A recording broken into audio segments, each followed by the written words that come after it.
Hi, my name is Jadyn, and I'm currently in my fourth year pursuing a double major in SASA and history with a minor in French studies. And I want to start off by thanking you for watching this video. I'm really excited to talk about my experience with experiential learning during my time in SASA. So let's jump into it. I have been really interested in teaching for a long time, but at the beginning of my degree, I wanted to explore my interest in communications before fully committing to that path in education. That's what led me to take on two very different internships. One as an email marketing intern with the Retrobag Canada, so this was during the summer after my first year, and the other one was as a programming assistant at Investing in Children, and this was during the first semester of my third year. On the surface, these internships had nothing in common, but together they did teach me a lot about how I work, what I value in an employer, and then what kind of educator I hope to become. The Retrobag Canada was a small bag and purse company that was started by Adesola Ogunsakin, who was a doctor interested in exploring her entrepreneurial side. This definitely appealed to me, hearing from somebody who had two very different passions, and this was one of the things that drew me into it. But I was also very interested in an email marketing internship because it felt like an extension of what I already, loved doing, what I had experience in. I love to write. I, had experience designing content and as well as data management through being editor-in-chief of my high school yearbook. I was a data entry clerk for Scholarships Canada, and at the time I was the layout editor for the Arts Humanities Students Council publications. So adjusting to this role initially felt natural, designing emails, updating templates, using Klaviyo, which is a marketing automation platform used for both email and text. These all felt kind of like skills I already had or could very easily adjust to. But the work itself wasn't nearly as simple as the tasks. Working remotely, which is what I was very often doing as I, was in Mississauga at the time. Adesola was based out of London but was constantly traveling for work. And this introduced constant communication delays. So there were days where I would have to wait hours to get any response before I could continue the work that I was doing. And even though Adesola was incredibly supportive, often setting encouragement from multiple time zones, distance made everything feel much slower and far more frustrating than I expected. These frustrations definitely fed into my own internal doubts. At the start, I genuinely felt like I was failing. Nothing I made seemed good enough, going through so many drafts. On top of that, I struggled to assert myself. I didn't want to share my ideas or take initiative because I didn't want to feel like I was overstepping or I didn't want to upset anyone. And that second guessing, it didn't come from nowhere. It was something that I've definitely carried through my entire education, and something that I've noticed a lot being in SASA, constantly being surrounded by such thoughtful and talented people. I've often struggled to kind of see the merit in my own ideas. It's something that I'm still learning how to do, but it's taken a lot of kind of thought before entering a space, reminding myself that I'm there for a reason. I'm there because people want to hear my ideas and kind of hyping myself up beforehand. I also definitely felt isolated in this role. I interact with the other interns only 2 or 3 times over the entire summer when I went to the shop, which is also the only time that I would speak to customers. As someone whose one of her top strengths is the relator, I thrive on making those meaningful connections. So silence of remote work didn't really work for me. It made my days feel stagnant. I couldn't really see the responses of people to what I was creating. Looking at those analytic dashboards and email statistics didn't really tell me much. And working from home definitely blurred the line between personal and professional life, really brought me back to doing high school during COVID. So I really had to relearn how to kind of set those boundaries to make the job manageable. I eventually started blocking out specific work periods throughout the day and treating them like shifts, even if I never left my house. That being said, when I was hearing back to my work hours later, kind of blurred those lines again.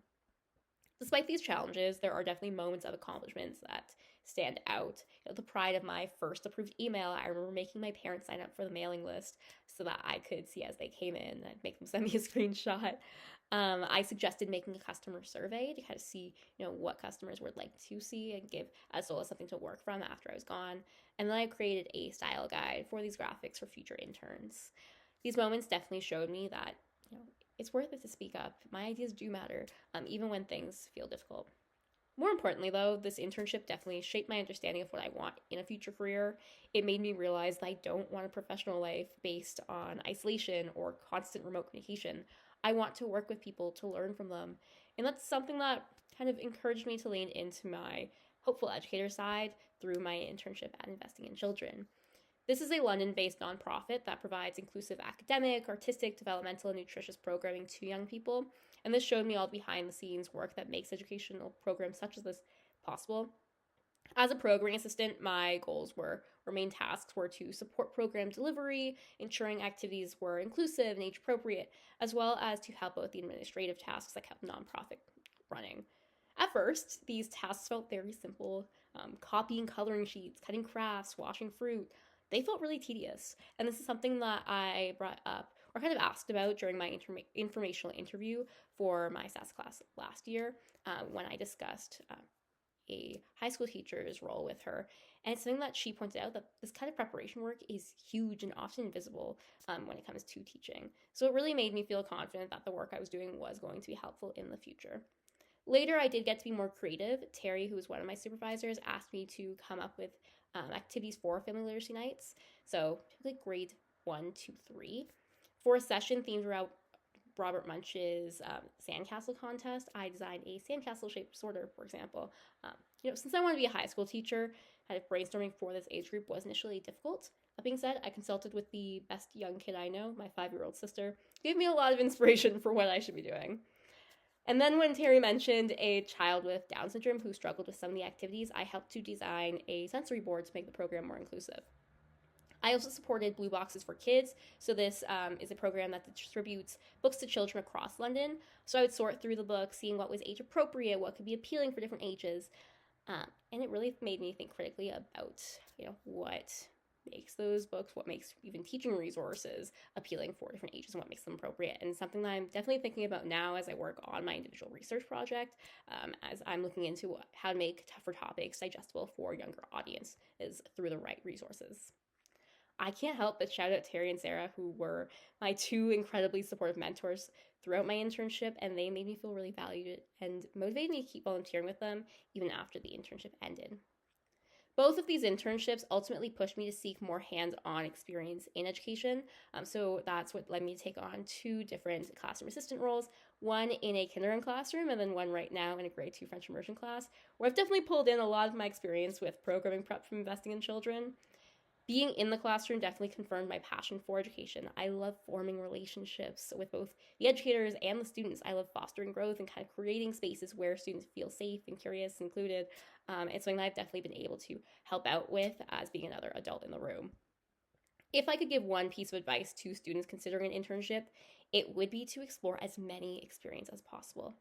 My top Clifton strength is input. I love learning and collecting experiences, so maybe that's part of it. But truly, university opens doors that you might not be able to get later on. And I'm incredibly grateful for all the internships I've done through Arts Humanities, as well as experience in campus recruitment, student governance, volunteering with the London Public Library and Big Brothers Big Sisters, supporting Western's orientation program.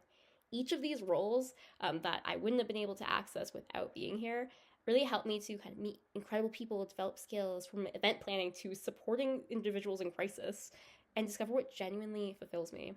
Even the experiences that weren't a perfect fit taught me something important about the strengths and what kind of environments I thrive in. In the end, these internships, from email marketing to non-profit programming to now classroom assistants, have been transformative. They taught me about myself, my skills, and what kind of environments I grow in best. And most importantly, they reaffirm that teaching is where I want to be. And I definitely feel like they've prepared me to enter my future classroom with the confidence and curiosity and deep commitment to meaningful connection that I'll need. Thank you for listening.